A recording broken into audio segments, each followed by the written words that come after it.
نبی اکرم صلی اللہ علیہ وسلم نے فرمایا مسلمانوں کے لیے، مومنوں کے لیے، اور لفظ مومن موجود ہے اس حدیث کے اندر، مسلم شریف کی حدیث ہے وہ، اسی دنیا کے تعلق سے فرمایا الدنیا سجن المؤمن و جنت الکافر، بس دو لفظ ہیں اور اس میں سب کچھ کہہ دیا۔ الدنیا سجن المومن، مومن کے لیے دنیا قید خانہ ہے، جیل خانہ، قید خانہ۔ جو لوگ جیلوں کا سفر اور دورہ کر چکے ہیں ان کو اچھی طریقے سے معلوم ہے، ہم بھی ان میں شامل ہیں۔ الدنیا سجن المومن، اس حدیث کا صحیح معنی وہی سمجھ سکتا ہے جس نے جیل کی صعوبتیں اور دشواریاں پریشان کی، وہ سمجھ سکتا ہے کہ اس دنیا کو اللہ کے رسول کیا کہنا چاہ رہے ہیں۔ الدنیا سجن المومن، اور دوسرے لفظ پر غور کیجئے، بہت مولویوں سے سنتے ہیں جنت، جنت کے عیش و آرام، جنت کی نہریں، جنت کے میوے، جنت کے پھل، اور ان سے زیادہ لطف اندوز ہوتے ہیں جنت کی حوروں کا تذکرہ سن سن کر۔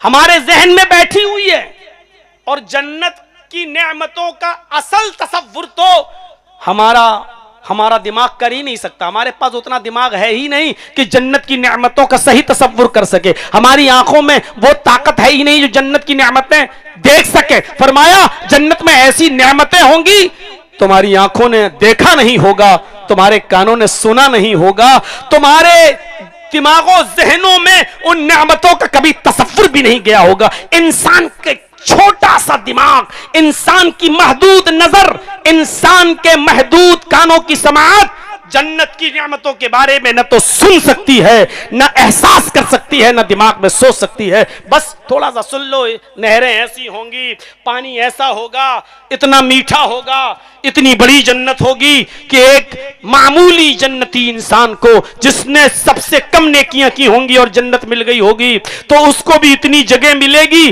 کہ وہ ایک گھوڑے پر بیٹھ کر سفر کرے تو 100 سال کے بعد گھوڑا جہاں رکے گا نان سٹاپ چلنے کے بعد جہاں رکے گا، اتنی جگہ ہوگی اس آدمی کے لیے جس نے دنیا میں سب سے کم نیکیاں کی ہوں گی اور وہ جنت میں چلا گیا ہوگا۔ بس تصور کرتے رہو۔ اب تصور یہ بھی کرو کہ ایک گھوڑے پر ہم آج بیٹھیں اور 100 سال تک دوڑتا رہے اور چلتا رہے اور کہیں نہ رکے، نہ کھانے کے لیے، نہ پینے کے لیے، نہ پیشاب کے لیے، نہ لیٹرین اور باتھ روم کے لیے۔ 100 سال کے بعد کہاں رکے گا وہ؟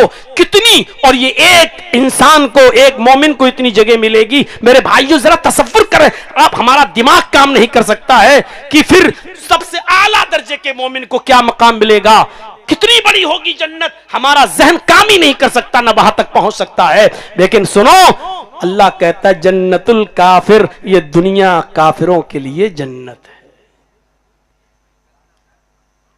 جنت کے جن عیش و آرام کے بارے میں تمہاری آنکھیں اس وقت دیکھتی ہیں اور تمہارے اذہان و قلوب سوچتے ہیں یہ دنیا میں کافروں کے لیے ہے، یہ مت دیکھو۔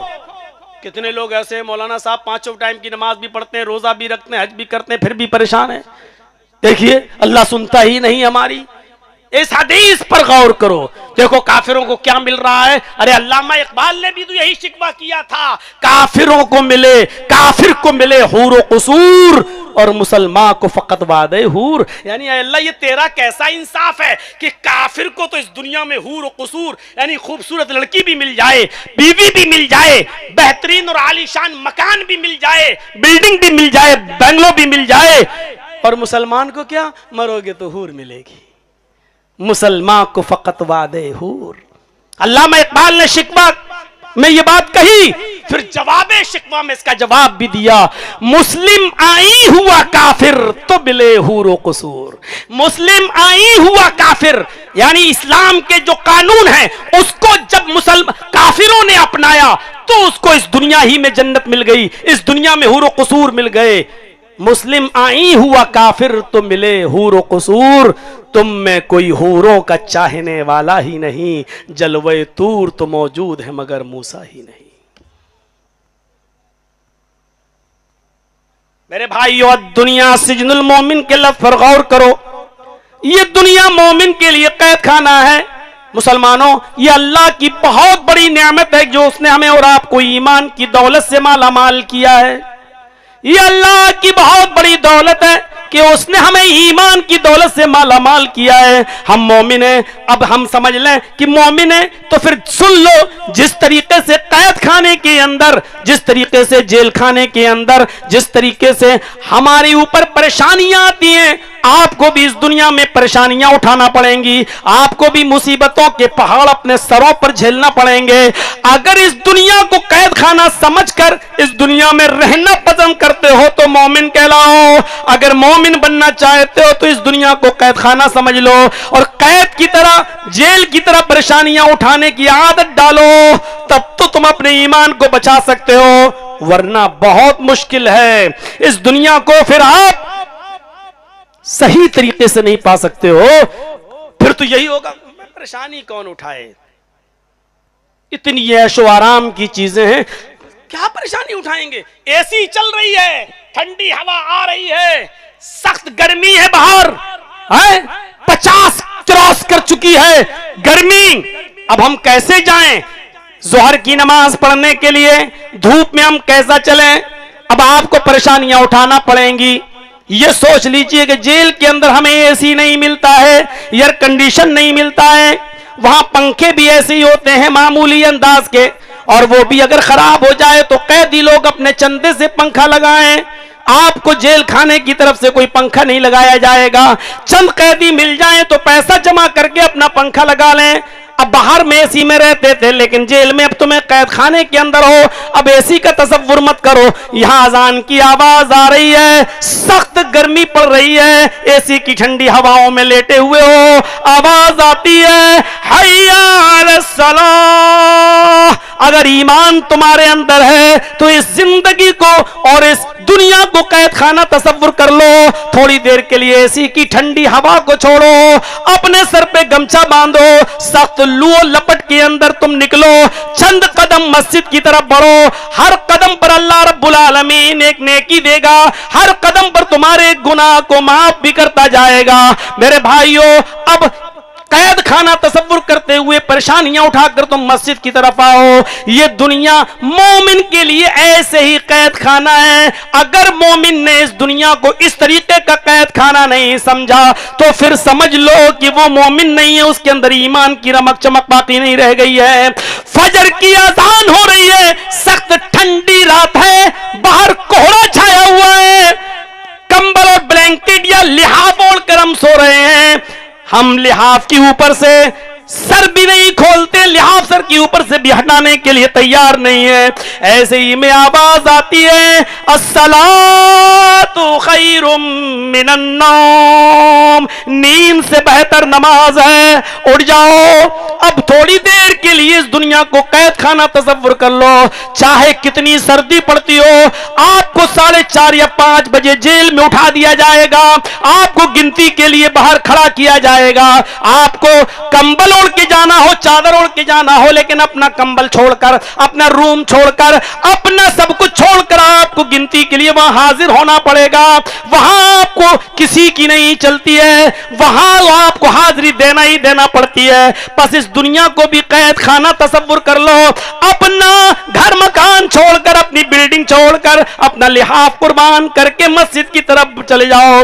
یہ دنیا اسی طریقے کا قید خانہ ہے مومن کے لیے۔ اگر آپ مومن ہیں تو یہ صعوبت تو برداشت کرنی پڑے گی، یہ تکلیف تو برداشت کرنا پڑے گی، تبھی ایمان اگر بچا سکتے ہو تو، اور اگر نہیں بچانا چاہو تو جاؤ لگاؤ گوتا کسی عیاشی اور مکہ بیکاری کے مقام پر اور فری میں جہنم کا ٹکٹ خرید لو. بہت آسان ہے میرے بھائی، جو جہنم قدم قدم پر اس دنیا میں موجود ہے، اس لیے کہ یہ دنیا کافر کے لیے جنت ہے، مومن کے لیے قید خانہ ہے. ان دو جملوں میں کتنی بڑی بات کہہ دی نبی اکرم جناب محمد رسول اللہ صلی اللہ علیہ وسلم نے. الدنیا سجن المومن و جنت الکافر.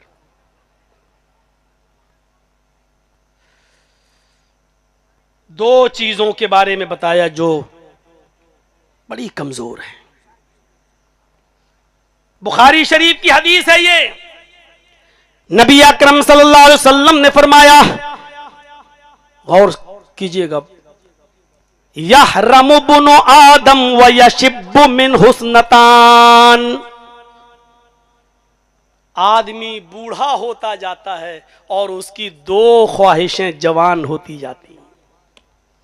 جتنا آدمی کی عمر بڑھتی جائے گی، بوڑھا ہوتا جائے گا، اس کی دو چیزیں، دو خواہشیں جوان ہوتی جائیں گی. دو خواہشیں اس کی جوان ہوں گی. اور اللہ کے نبی ان دو خواہشوں کو بتاتے ہیں، بخاری کی روایت. دو خواہشیں اس کی جوان ہوتی جائیں گی. وہ کیا ہیں؟ پہلی چیز، یحرم ابن آدم، آدمی بوڑھا، جتنی اس کی عمر بڑھتی جائے گی وہ بوڑھا ہوتا جائے گا. اس میں کیا شک ہے؟ اور بوڑھا ہونے کا مطلب سمجھ رہے ہو؟ جرجیت صاحب 5 سال کے بعد اگر آپ کے علاقے میں آئے ہیں تو 5 سال جوانی پیچھے چلی گئی اور 5 سال بڑھاپا آگے آ گیا. یحرم ابن آدم، ابن آدم بوڑھا ہوتا جاتا ہے. آدم کا بیٹا انسان بوڑھا ہوتا جاتا ہے. ایک دن گیا اور قریب ہو گئے بڑھاپے کے، ایک دن اور پھر قریب ہو گئے بڑھاپے کے، ایک دن پھر قریب ہو گئے بڑھاپے کے، اور جوانی اتنی چلی جا رہی ہے. اور جتنا بوڑھا ہوتا جا رہا ہے، دو خواہشیں اس کی جوان ہوتی جا رہی ہیں. اور غور کیجئے گا، یہ دو خواہشیں جوان ہوتی ہیں کہ نہیں ہوتی ہیں؟ آپ نے فرمایا یشب من حسنتان، دو چیزیں اس کی جوان ہوتی جاتی ہیں. پہلی چیز الحرص علی المال، جتنا بوڑھا ہوتا جائے گا مال کا لالچ اتنا ہی بڑھتا جائے گا. ہم ایسے بوڑھوں کو جانتے ہیں جنہوں نے کہا آخری تو بیٹا رہ گیا، ہم وہاں شادی کریں گے جہاں ہمیں 4 ویلر ملے گی، جہاں ہمیں 15-20 لاکھ روپے بھی ملے گا، میرا آخری بیٹا. خود قبر میں 80 سال کا بڈھا کب مر جائے پتا نہیں، لیکن اس کی یہ خواہش جوان ہوتی جا رہی ہے. الحرص علی المال، پہلی چیز وہ مال، دولت کا حریص ہوتا جائے گا اور چاہے گا کہ مال ملے اور آ جائے.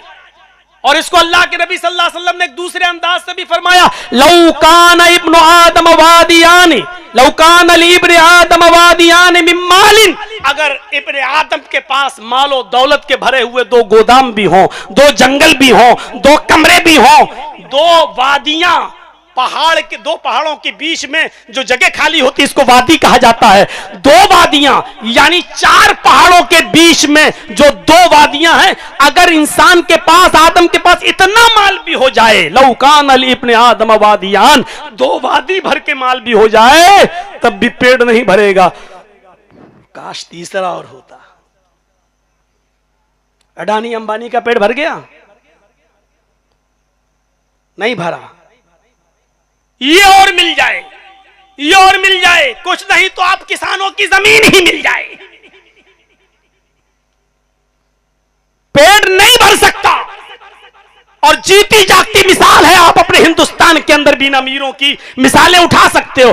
انسان جتنا آگے بڑھتا جاتا ہے، عمر بڑھتی جاتی ہے، بڑھاپا آتا جاتا ہے، اس کی خواہشیں، 2 خواہشیں بھی بڑھتی جاتی ہیں. پہلی خواہش الحرص علی المال والحرص علی العمر، اور دوسری چیز کاش 2-3 سال اور مل جائیں.